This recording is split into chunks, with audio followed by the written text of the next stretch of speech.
Assalamu alaikum, ladies. This is an intro to an interview that I got to carry out with Sheikh Abdal Hakim Murad.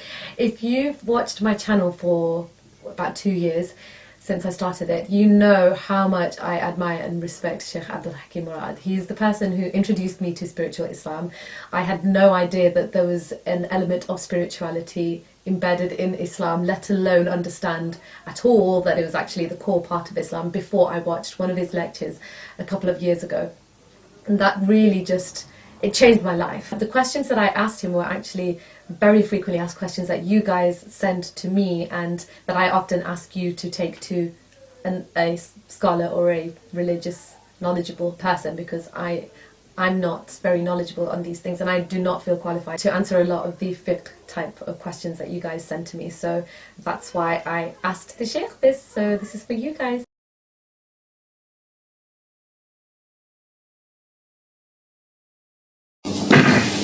Assalamu alaikum.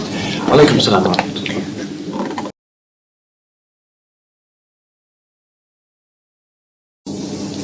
Well, hijab is an ancient and actually profound institution. Sometimes we assume that it's just about the surface and doesn't affect what is within, but of course what we do to our outward does have an impact on what we're like within, just as our inward state will be very quickly discernible in terms of our body language, our behaviour, the kind of adab we have with others. So it is necessarily a profound institution. What it is in its essence is a kind of cautious celebration, because Allah subhanahu wa ta'ala has created the world as an expression of His beauty and His goodness, and He has placed the greatest, most miraculous concentration of beauty in His creation, in the beauty of women. And every culture has always known that, and the artists and the poets have always celebrated that as being the most extraordinary manifestation of beauty, of Jamal, in Allah's creation. Of course, that is to be celebrated, but it's also the case that in the Semitic tradition in particular, not everybody has the right to gaze upon particularly intense concentrations of holiness. So in the ancient temple of Sayyidina Sulaiman in Jerusalem, the Holy of Holies was always covered by a veil. Similarly, in a Catholic church, the sacrament will often be in a little tabernacle that's covered by a veil. And similarly, in the context of Islam, you could say that the Kaaba is also veiled. The kiswa, the shroud over the Kaaba, is in a sense the hijab of the most spectacular symbol of the divine absoluteness and eternity that exists in this world. So the hijab really is not a sign that something is unworthy or impure or dangerous, rather it's an expression of the presence of holiness. And that generally is the way in which Muslims have responded to the miracle of beauty. So it is a way, as it were, of emphasizing the otherness, the apartness. So for instance, the word for women in Arabic is harim, but the word for our sanctuary in Mecca is the haram. It's a particular concept of an enclosure in which the sacred is manifested and displayed. That's something hard for us to understand in our civilization, because beauty is the thing that is least understood and is most commercialized. So the face of the woman, even though nobody knows that this is a manifestation of the divine creative power, it's a signpost to something higher, not an end in itself, is used and commercialized on the front cover of every magazine and every TV show, because people still have some dim sense that here is something transcendent. In the beauty of woman, there is a sign of transcendence. Even the most dead-hearted atheist still is inspired by that. But of course what they don't have is a way of setting that off and of sanctifying it and of demonstrating that it has to be in its due context. We wouldn't feel right if the Kaaba was unveiled.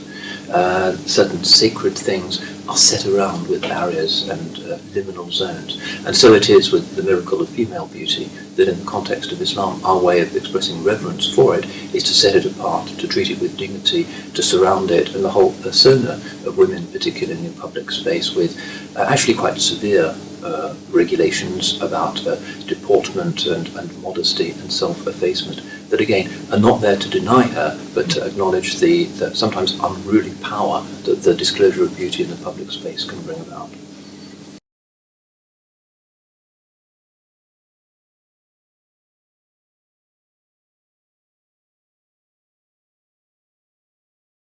I think it's not just a problem for women, it's a problem for men, and possibly even more for men, because it's harder for women, given their fitrah, to be taken away from the fitrah in an absolute way, because there's a certain way in which their embodiedness necessarily connects them to the world through childbirth, for instance. Men can get further away from their bodies, and you see that in teenage years in Western societies, that it tends to be the male teenagers who are most ill at ease with themselves and often malfunction more significantly than the females, because they don't know what it is to be male any longer, whereas there's still an obvious function that is implicit in being female, which tends to centre young women to a considerable extent.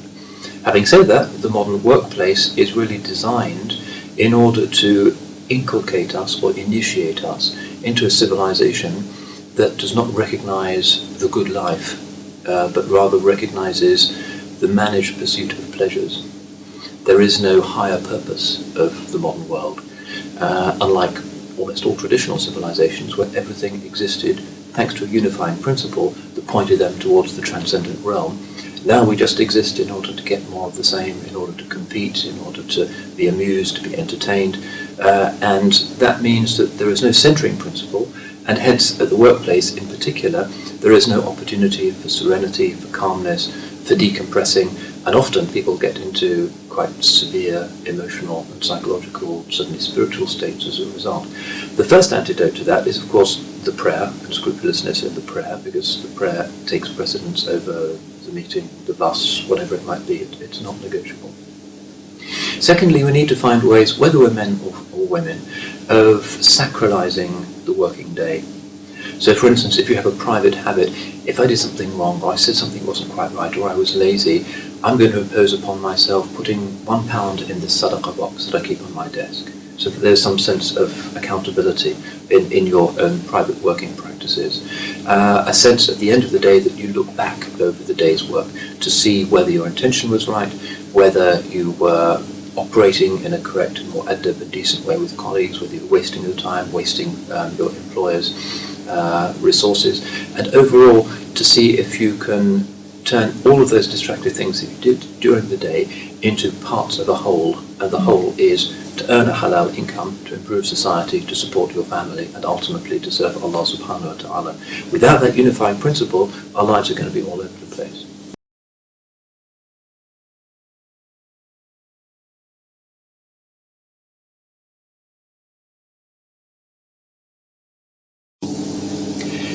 Modesty is something that is innate.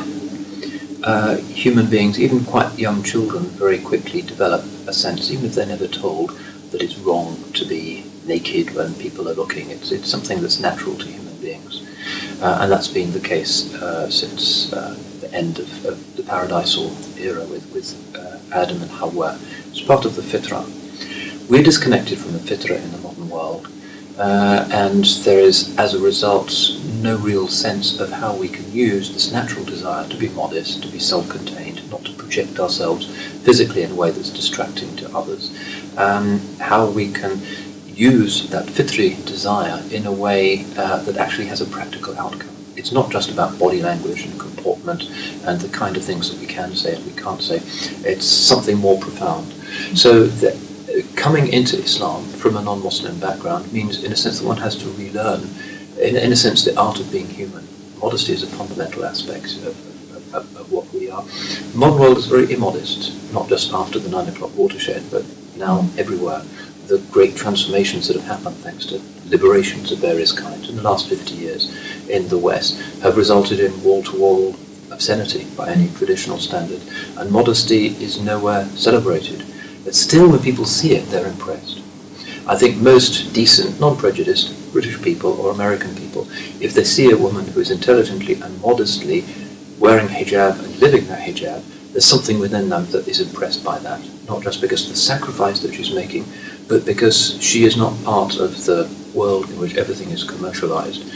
So it can be, properly applied, a tremendous advertisement for Islam, and people who had their interest in Islam sparked just by seeing their hijab, and some part of their innate humanity being impressed by the radical turn back to human nature and to modesty and decency and values which the hijab represents. But of course it is difficult. Many people find it a struggle.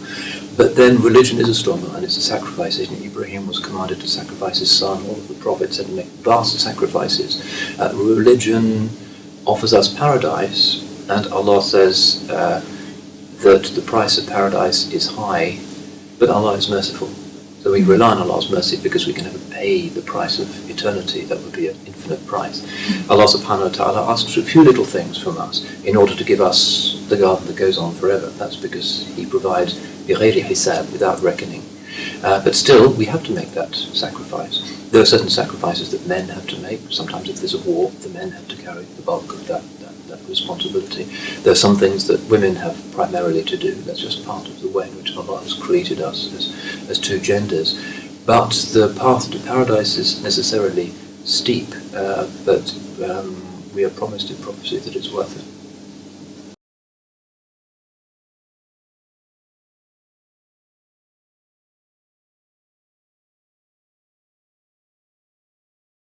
There is no one key that fits every human heart, and people's faith can be reinforced by a huge variety of different things. For some people it's the contemplation of nature, for others it's a particular type of litany or prayer, for some it's the company of other people who reinforce their faith, for some people it's the scientific miracles of the Quran. There are different keys to different human hearts. The general principle, however, throughout Islamic history has been that we need to remember that Allah subhanahu wa ta'ala is near. There's nothing in the world which, from a materialistic perspective, is just a set of incredible, improbable paradoxes that is anything other than a display of God's beautiful names. Everything in the world is simply the qualities, the asma of Allah subhanahu wa ta'ala interacting with each other in endless, spectacular, beautiful ways. So we need to experience the world as a gift. We need to see beauty. And in a sense you can measure your iman by the percentage of people you meet in whom you see beauty. And many of the sheikhs have said this. If you want to know what's your kind of percentage of iman, see what percentage of people that you meet you find beautiful. Even if they seem to be unlikely, if they're drunks or whatever, you see the beauty in that person, what Allah means them to be, then that means that you are seeing Allah's intentions towards them and the beauty that is placed in that person. And similarly, in everything that we encounter. So we need to be looking for beauty, and we also need to remember the principle of love, of mahabba, which has often been underrated by Muslims, at least in the last few years. That Allah subhanahu wa ta'ala has called Himself the most merciful of the merciful, and is not out to get us. The world is not full of kind of traps, so that Allah will say, aha, got you. Allah wishes to call us to paradise, and He's created the world as an infinite range of signposts, all pointing back to Him. He's called Himself Al-Qarib, the near.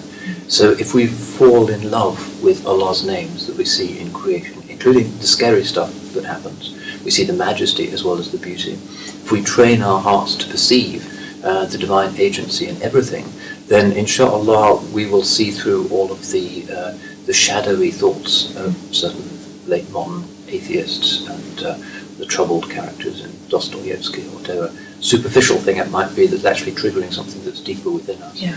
Because usually a mental argument only works if there's some kind of spiritual weakness. If the spirit is strong, that it's grateful to Allah subhanahu wa ta'ala, it's in a state of sabr and rida and shukr and mahabba, then no amount of philosophical niggling is going to make any difference, because if you've seen the moon, you're not going to pay much attention to people who are arguing about whether it exists or not, or what it looks like. The problem with the scientists is that they just look at the surface and they can't see what's beyond, but faith allows us to look through and see what's really going on.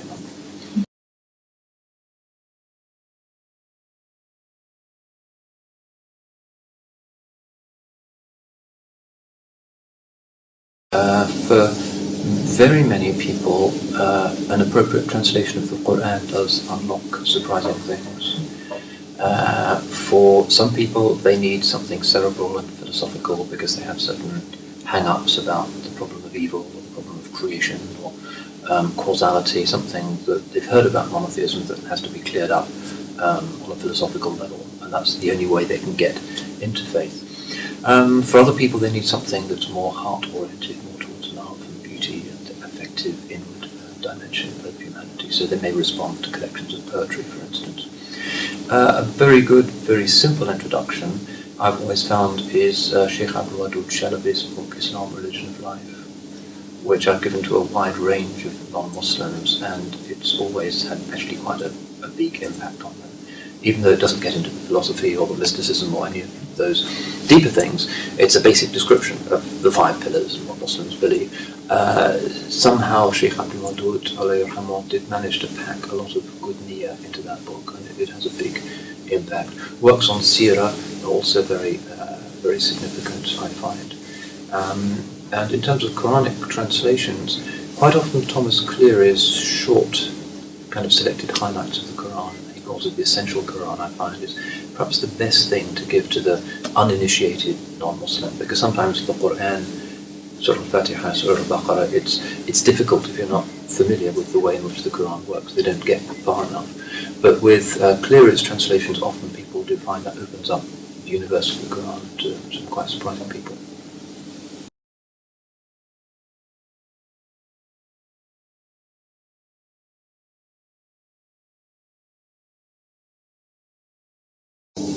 Well, Allah commands Sayyidina Musa and Harun, وَقُولَا لَهُ قَوْلًا لَيِّنًا لَعَلَّهُ يَتَذَكَّرُ أَوْ يَخْشَى. In Surah Taha, he tells them, speak to Pharaoh in gentle terms, that perhaps he will remember or fear Allah.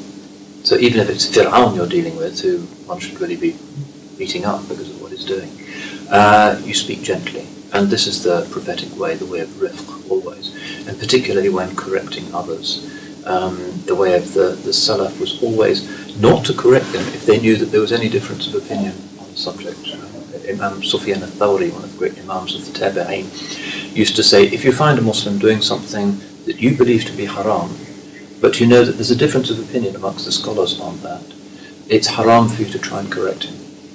Because if you just go around trying to force people into your own point of view, then somebody else will be doing it for the next point of view, and the masajid will be nothing but battlegrounds of competing ideologies, which often happens, and often is very alienating and confusing, because people, when they come into a religion, they want clear answers.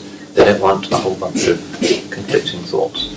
Once you get into Islam, you see that the diversity is actually something beautiful and something that enriches the religion, and that the scholars have tremendous adab and respect for each other. So the real solution is to find a real teacher, and to be polite to people who are in the mosque telling you to do something different, but to insist within yourself that you will follow the guidance and instructions of your own teacher, who is to be a Sheikh authorized in Sharia.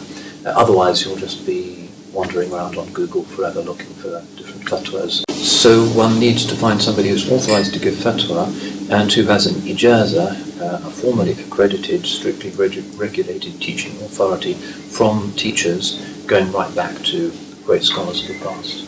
And historically the Muslims have been very strict about that. You don't take a fatwa or a ruling or an opinion or a doctrine from anybody unless he can show you on a piece of paper that's been authorized to teach that by somebody who thought that he was qualified, and that person who authorized him has been authorized going right back to whoever's tradition it is that's being spoken of, Ahmad bin Hanbal or Ibn Kathir if it's about his tafsir. That's very important in Islam, that we have accredited scholars. Otherwise, the religion just becomes a sea of questions, and one of the signs of the end of time is that everybody becomes pleased with his own opinion. SubhanAllah.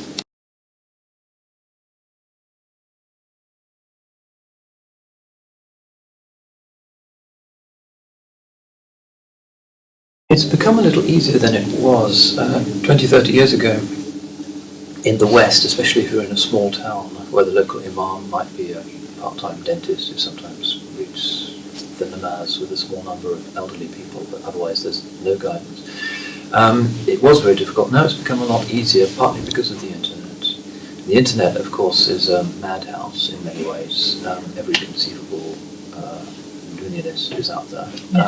But it's also the case that there are some reputable websites, Sunni Path, for instance, where you can study, and websites where you can ask for what is the consensual opinion.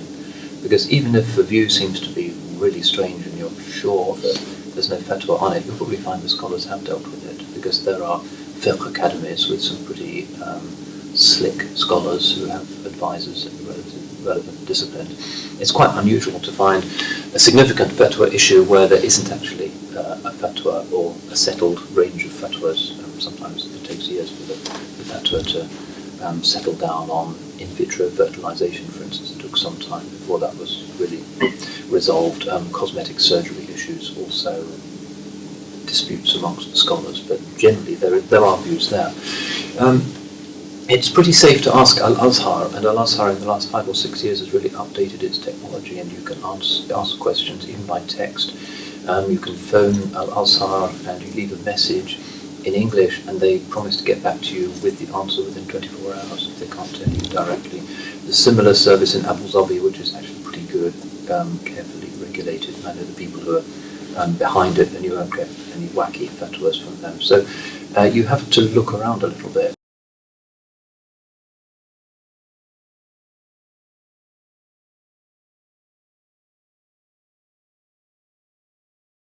There is no Quranic ayah or hadith that dictates what colour women's dress has to be.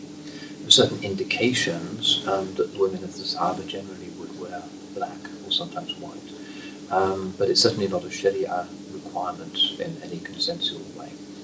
The concern is, of course, that the hijab, whose intention is to emphasize the essentially interior nature of womanhood, becomes another way of projecting oneself in the public square, which is what everybody does in the modern world. This is all about exploring yourself, expressing yourself, having a personality, being noticed. But that's not the Islamic way. The Holy Prophet said every religion has a particular quality or character. لِكُلِّ دِينٍ خُلُقٍ وَخُلُقُ الْإِسْلَامِ الْحَيَاءُ.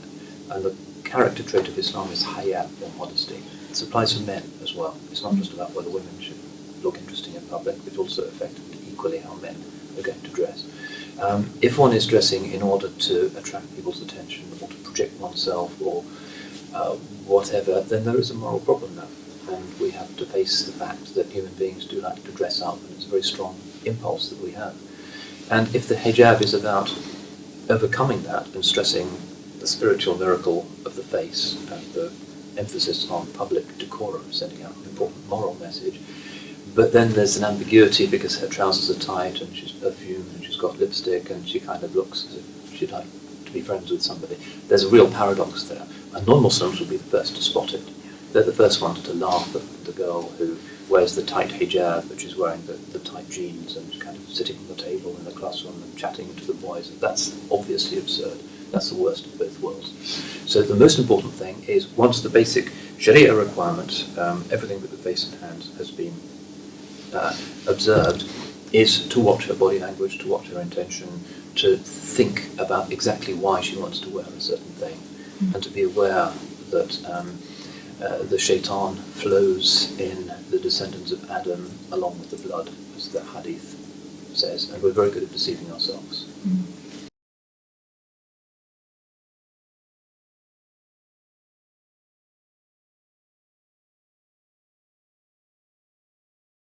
It depends on their aptitude. Some people are very good at da'wah and want to join parent groups and talk to everybody about Islam, and very extroverted and will use every opportunity to do da'wah, so that when the cold caller comes from Bangalore selling you double glazing, you respond by telling him about Islam.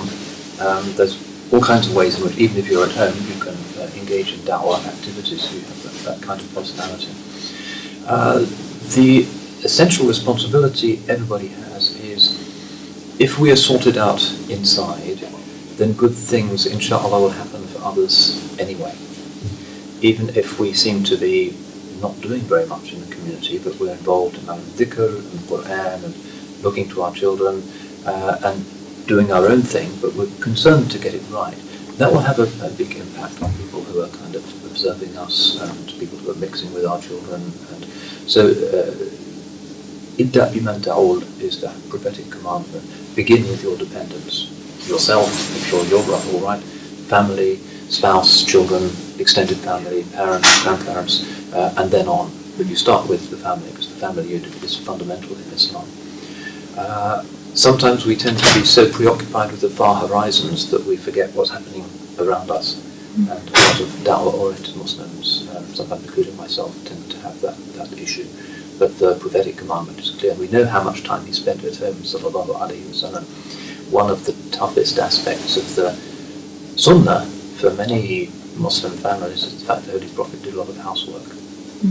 Not just because it's out of humility, but also because it's a way of being at home, being integrated into the give and take of family life, and that's very important.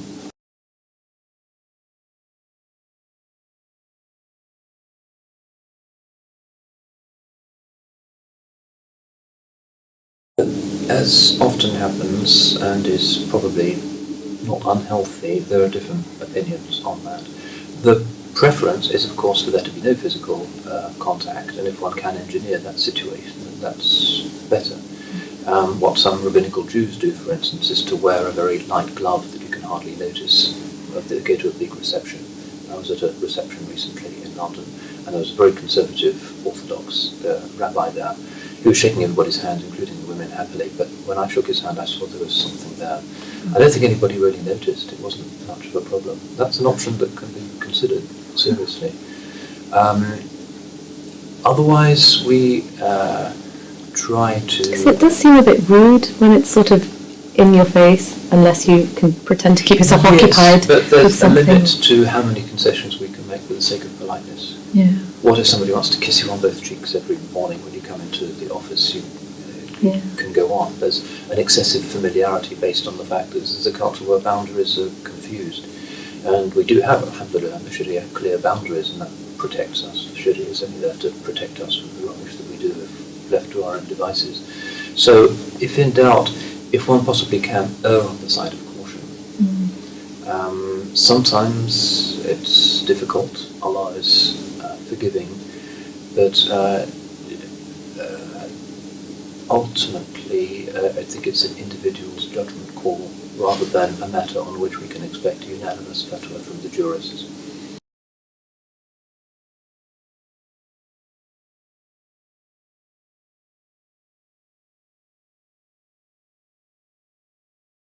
Too much concern for the opinions of others is natural and is human, but is not really the religious way. The religious way is to be prepared to face criticism and just put up with it. If one knows that one is following a correct fatwa, one is doing what is right, you just smile and say, thank you brother, thank you sister, mashallah, we all have so much to learn, and don't get into a dispute about it.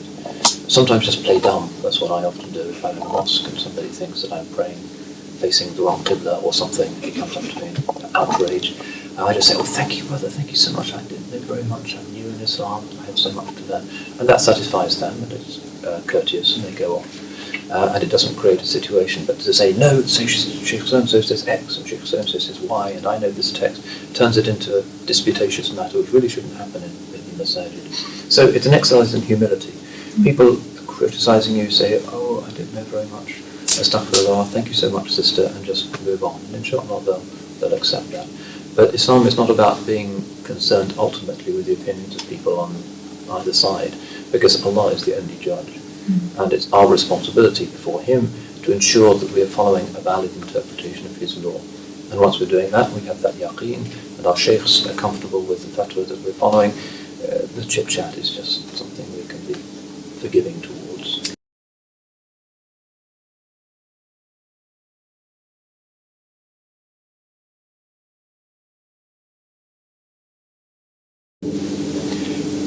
Islam is based on the beauty of God's law.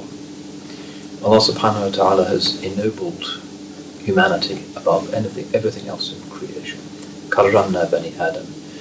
Human beings are more dignified, they have the capacity to know right from wrong, they have more physical beauty, they have intellectual beauty, they can submit to Allah.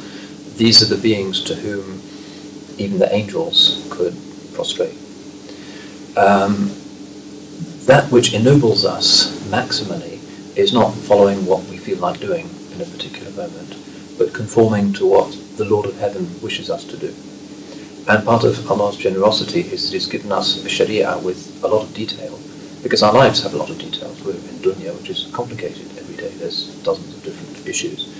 And at every moment, the believer says, either I can do what I feel like doing, which is the nafs, the ego, slothful pride, showing off, whatever it might be. Or I can conform myself to the sunnah of the chosen one, sallallahu alayhi wa sallam. So every little fiqh issue, even if it seems to be small, trivial, even if we don't understand why it's there, is a spiritual opportunity to turn away from the ego and towards the spirit.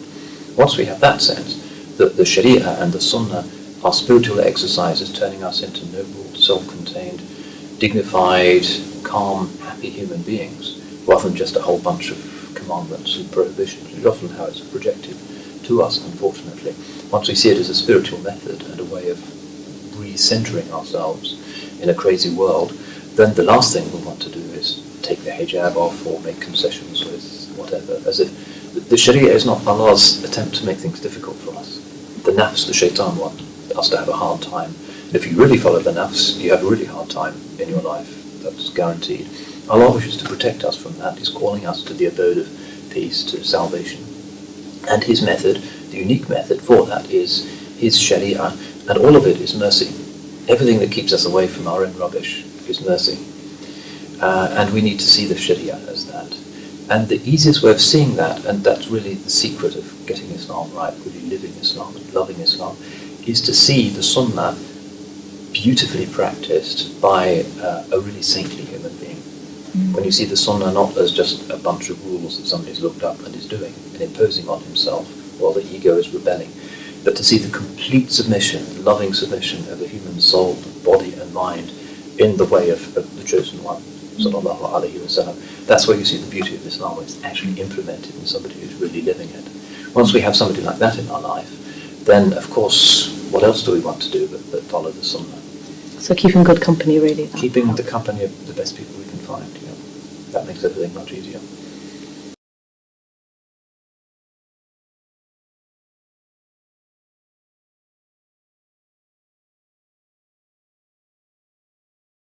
Imam al-Ghazali has books on fiqh where he talks in the usual Shafi'i terms about the boundaries of what's permissible in terms of the mingling of the sexes and female dress. There's no surprises there. He's an orthodox Shafi'i jurist, and these are essentially fiqh issues. In terms of a profound understanding of gender and what gender means, which is in our homogenizing world where increasingly men and women have the same responsibilities and jobs and expectations, and gender's almost been opposed as a principle, which is incredibly impoverishing. When we need to reaffirm that and discover what is it to be a man, what is it to be a woman, how can I inhabit that reality which Allah has bestowed upon me.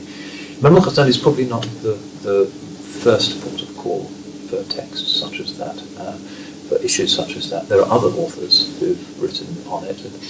The Japanese writer Sachiko Murata has a very interesting book on gender relations in Islam, the Tao of Islam, which is good because it basically is just a huge anthology of what classical scholars have said about the meaning of gender. Actually a very beautiful book. Not everything has to be followed, of course. But, Is it available in English? It's in English, yeah, she wrote it in English, the Tao of Islam.